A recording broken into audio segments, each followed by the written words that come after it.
SC వర్గీకరణను వ్యతిరేకిస్తూ కాకినాడలో ఇంద్రపాలెం బ్రిడ్జ్ వద్ద గల అంబేద్కర్ విగ్రహం వద్ద మాల మహానాడు ఆధ్వర్యంలో నిరసన కార్యక్రమం నిర్వహించారు. ముందుగా బిఆర్ అంబేద్కర్ విగ్రహానికి పూలమాలలు వేసి వారు ఘన నివాళులు అర్పించారు. ఈ సందర్భంగా మాల మహానాడు నాయకులు కుంచే రఘు, నక్కా పవన్ కుమార్లు మాట్లాడుతూ గత 30 సంవత్సరాల నుండి కలిసిమెలిసి అన్నదమ్ముల్లా ఉన్న ఎస్సీలను ఉపవర్గీకరణ చేయాలని కొందరు స్వార్థ ప్రయోజనం కోసం పోరాటాలు చేస్తున్నారని, ఈ పోరాటం వెనుక రాజకీయ కుట్ర దాగి ఉందని ఆరోపించారు. ఈ కార్యక్రమంలో పులగల నానిబాబు, కోంబత్తుల కరుణాకర్, దౌర్ల నరసింహమూర్తి, కందిగట్ల మణిబాబు, దారపు సోమేశ్వరరావు, గురునాథ్, కాకిలెటి వీరేంద్ర, కోడి శ్రీను, మరడి హేమంత్ కుమార్, నోతలపాటి క్రిస్టఫర్, రాయుడు సత్యనారాయణ, బొడ్డు సత్యనారాయణమూర్తి తదితరులు పాల్గొన్నారు. చాలా సీరియస్ గా ఆలోచిస్తున్నాం కాబట్టి దీన్ని మేము ఖండిస్తున్నాం. ఎందుకంటే మరి వర్గీకరించాలని మరి చట్టం చేస్తూ వారు మరలా క్రిమిలేయర్ని తీసుకొచ్చారండి. క్రిమిలేయర్ అంటే అది అంత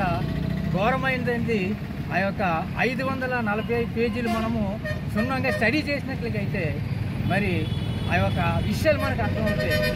ఒకసారి చిన్న ఉద్యోగం మనకి వచ్చినట్లుగా అయితే ఇంకా ఆ యొక్క కుటుంబానికి ఆ తరానికి కూడా ఉద్యోగం లేకుండా, మరి విద్యా అవకాశాలు లేకుండా, ఉద్యోగాల్లో విద్యలో ఎటువంటి రిజర్వేషన్ లేకుండా ఆపు చేసేయాలని, పూర్తిగా నిర్మూలన చేయాలని ఒక ఆలోచనతో ఉన్నారు. కాబట్టి వారి యొక్క ఆలోచన మేము మరి మాలమాడ ద్వారాగా తిట్టుకొడుతున్నాం. ఈరోజు ఇటువంటి ఒక హోమోజీనికు చట్టం కింద ఉన్నటువంటి వారిని విడదీయాలనేటువంటి ఒక రాజ్యాధికారాన్ని వారు బస్టు పెట్టించాలని చూస్తున్నారు. కాబట్టి మేము దళితులంతా, బహుజనులంతా ఏకంగా రాజ్యాధికార దిశగా మేము పయనిస్తాం. హక్కులు మేము కాపాడుకుంటాం. మేమందరూ కలిసి ఉంటేనే రాజ్యాధికార అంబేద్కర్ గారి కళ్ళగనేటువంటి రాజ్యాధికారిని సాధించే దిశగా మేము వెళ్తున్నామండి. ఏ చట్టం కూడా, ఏ ఒక్క మరి ప్రధానమంత్రి మోడీ కానీ, మరి చంద్రబాబు నాయుడు కానీ ఎవరు కూడా, ఏ రాష్ట్రాలకు కూడా అధికారం లేదు. పార్లమెంట్లో చట్టం చేయాలి. పార్లమెంట్లో చట్టం చేసిన తర్వాతే మరి ఆర్టికల్ 341 ప్రకారంగా మరి దాని మీద చర్చ జరగాలి. మరి 2/3 వంతు మెజార్టీతోనే అది ఆమోదం. కానీ చీకటి ఒప్పందాలు చేస్తే మాల ప్రజలు, మాల జాతి తిరగబడుతుంది.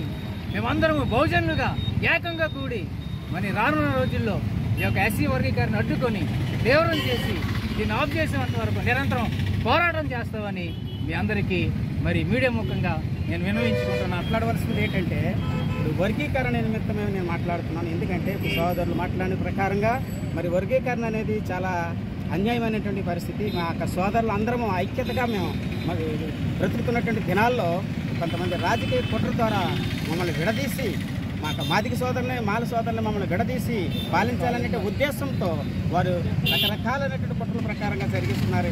మాదిగ సోదరులను కూడా కొంతమంది రాజకీయ కుట్రకి అనువుగా ఉన్నటువంటి వారు తప్ప అందరూ కూడా ఈ వర్గీకరణ కావాలని కోరుకుంటలేదు. ఇంచుమించు 90% మాదిగ సోదరులు ఇది వర్గీకరణ కోరుకుంటలేదు.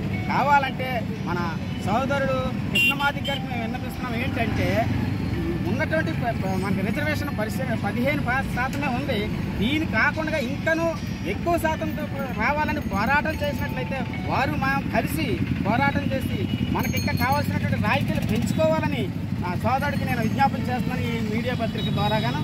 కాబట్టి ఈ యొక్క విధానాన్ని మరి కేంద్ర రాష్ట్ర ప్రభుత్వాలు కూడా ఒకసారి దృష్టికి చూసుకుని ఆలోచన చేసి మరి ఇక ఇటువంటి మాలలకి కానీ మాలో ఉన్నటువంటి ఐక్యత భావాన్ని చెడగొట్టకుండా మేమందరం కూడా ముందుకు సాగేటట్టు మరి సహాయం చేయాలని మేము అడుగుతున్నాము. మరి దీన్ని ఇంతటితో కాకుండా మరి ఇది పరిష్కారం కాకపోతే కనుక మేము ఇంకా కూడా ఉద్రిక్తగా చేస్తామనేసి ఈ మీడియా పత్రిక మేము అందరికీ మనవి చేస్తాం.